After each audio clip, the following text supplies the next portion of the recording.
Gimana caranya supaya kita nggak tertarik sama dunia, nggak tergoda, dan bisa merasakan keagungan Quran. Mungkin ada yang begitu ya. Nah kalau kita bacain ayat Quran semua nih sebetulnya terlalu agung. Ya, tapi saya baca ada tulisan bagus dari Said Nursi, Ustaz Deden. Judulnya adalah agar para murid Quran itu tidak tertipu oleh setan dan dunia. Ini ada jawaban mematikan. Gitu.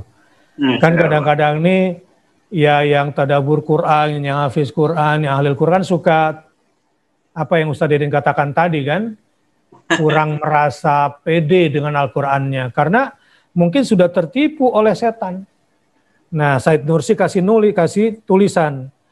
Ini ditulis untuk mengingatkan para murid-murid Al-Qur'an dan untuk menyadarkan mereka yang berkhidmat untuk Al-Quran agar tidak tertipu. Nah, ini penting barangkali. Dan beliau memulai dari surah Hud ayat 113. A'udzu billahi minasyaitonir rajim wa la tarkanu ilal ladzina zalamu fatamassakumun nar.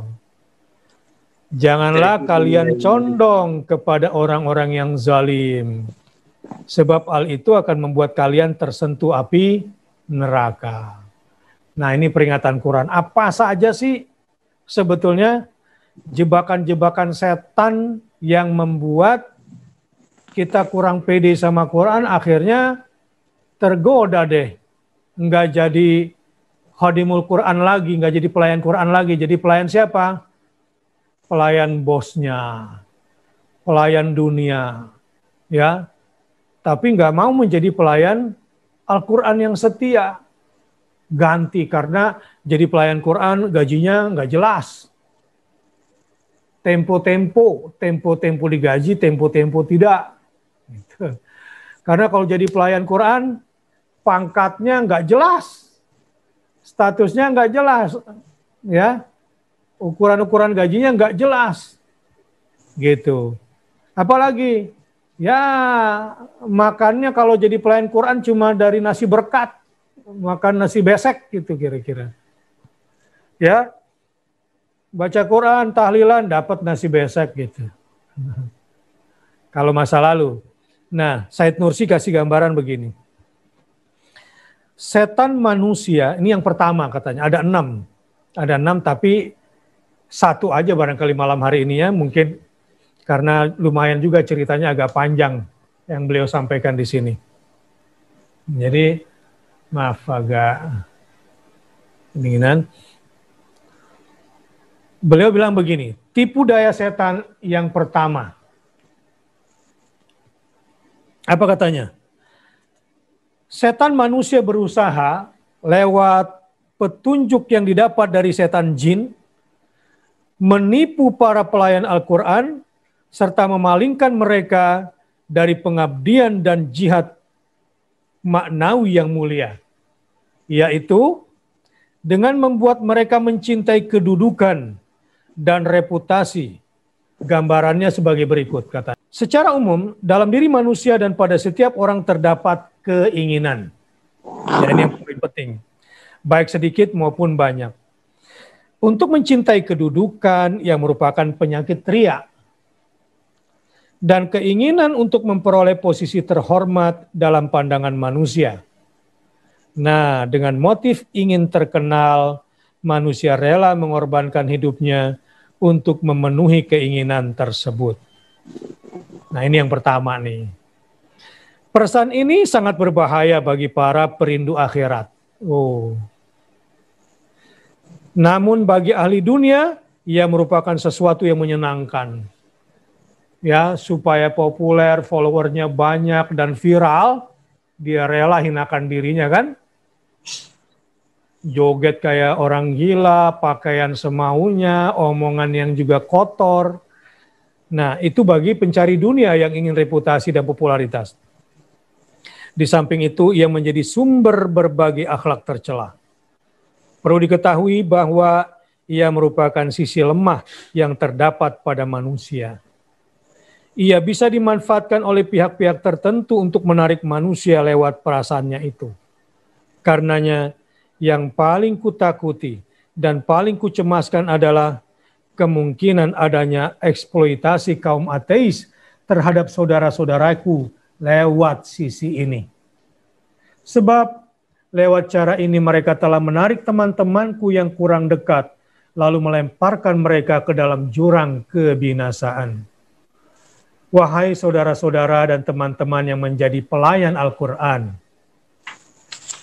katakanlah kepada mata-mata ahli dunia yang mencari popularitas, yang berpihak kepada kaum sesat, dan yang menjadi murid-murid setan, ridho ilahi, kemurahan rahmani, dan penerimaan Rabbani merupakan sebuah kehormatan besar sehingga sambutan dan simpati manusia menjadi tidak berarti. Ketika rahmat ilahi mengarah kepada kita, itu sudah sangat cukup. Adapun sambutan dan penerimaan manusia, ia bisa diterima bila merupakan bagian atau pantulan dari rahmat ilahi. Jika tidak, ia sama sekali tidak boleh diharapkan, sebab ia akan redup dan hilang saat berada di pintu kubur. Allahu Akbar. Kemudian, bila sikap cinta kedudukan tidak dilenyapkan, ia harus diarahkan kepada hal lain sebagai berikut. Nih, kalau cinta kedudukan tidak bisa tidak bisa dilenyapkan, harus bagaimana nih solusinya? Perasaan tersebut atau cinta kedudukan dalam kondisi tertentu bisa dibenarkan. Kapan? Yaitu ketika ditujukan untuk mendapatkan ganjaran ukhrawi dan dilakukan dengan niat mendapat doa manusia sebagai dampak positif dari aktivitas berkhidmah kepada Al-Quran. Gambarannya sebagai berikut. Misalkan Masjid Hagia Sophia dipenuhi oleh orang-orang mulia yang memiliki kedudukan terhormat. Sementara di pintu masuk atau koridornya terdapat sejumlah anak kecil yang nakal dan orang-orang berperangai bejat. Lalu di sekitar jendela terdapat orang-orang asing yang sedang asyik bermain dan bersenda gurau. Ketika ada yang masuk ke dalam masjid tersebut dan bergabung dengan jamaah mulia di atas, di mana ia membaca ayat-ayat Al-Quran dengan suara indah, maka pandangan ribuan ahli hakikat itu tertuju kepadanya. Ia pun mendapat pahala besar lewat doa dan ridho mereka atasnya. Namun, hal ini tidak menarik perhatian anak-anak yang nakal, kalangan ateis, dan orang-orang asing yang berada di atas. Akan tetapi, andaikan orang tadi masuk ke masjid yang penuh berkah dan bergabung dengan jamaah yang besar itu, seraya melantunkan nyanyian yang merangsang syahwat dan menari, niscaya ia akan menarik perhatian anak-anak yang nakal itu karena tindakannya mendorong untuk berbuat keji. Maka hal itu disenangi oleh orang-orang berperangai bejat tersebut serta mendapat senyuman orang-orang asing yang senang melihat kekurangan umat Islam. Sebaliknya, jamaah besar dan penuh berkah yang berada di dalam masjid melihatnya dengan pandangan hina dan benci. Mereka melihatnya berada dalam tingkatan yang paling rendah dan nista. Berdasarkan contoh di atas, dunia Islam dan benua Asia laksana masjid besar. Kaum mukmin dan ahli hakikat yang berada di dalamnya merupakan jamaah yang mulia tersebut. Sementara kalangan anak-anak nakalnya adalah para penjilat yang memiliki pikiran-pikiran kekanak-kanakan. Lalu orang-orang yang berperangai bejat itu adalah kaum ateis yang berkiblat ke barat, di mana mereka tidak memiliki agama. Sementara orang-orang asingnya adalah para wartawan yang menyebabkan pemikiran orang-orang asing, yang menyebarkan pemikiran orang-orang asing. Seluruh muslim, terutama kalangan mulia, masing-masing memiliki posisi terhormat di masjid tersebut sesuai dengan derajat dan kedudukannya. Ia menjadi objek perhatian sesuai dengan posisinya. Bila ada perbuatan dan tindakan yang bersumber dari keikhlasan yang merupakan landasan Islam dan keinginan mencari ridho Allah, sesuai dengan hukum dan hakikat yang Al-Quran gariskan, lalu kondisinya secara maknawi memperlihatkan pesan-pesan Al-Quran. Ketika itulah ia masuk dalam bagian doa yang dipanjatkan oleh setiap pribadi muslim yang berbunyi, Allahumma gfir lil mu'minina wal mu'minat. Ya Allah, ampunilah kaum mukmin, baik yang laki-laki maupun yang perempuan.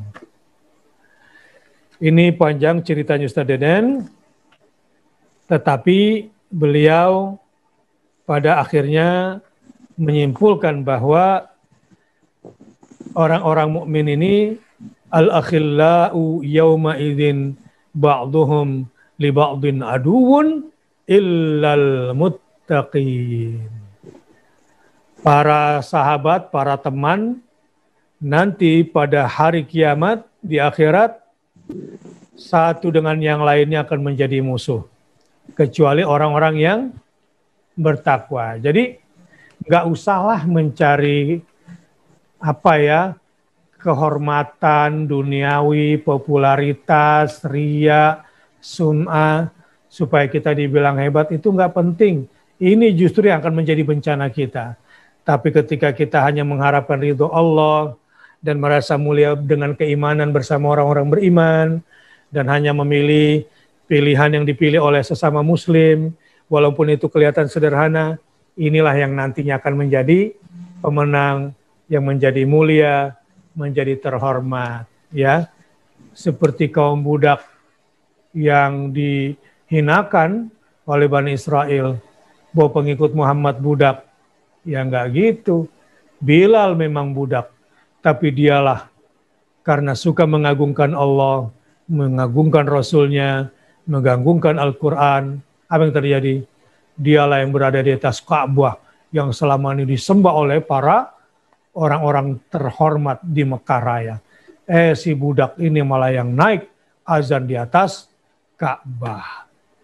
Gitu kira-kira singkatnya, supaya para pelayan Quran ini jangan tertipu gitu Ustaz Deden.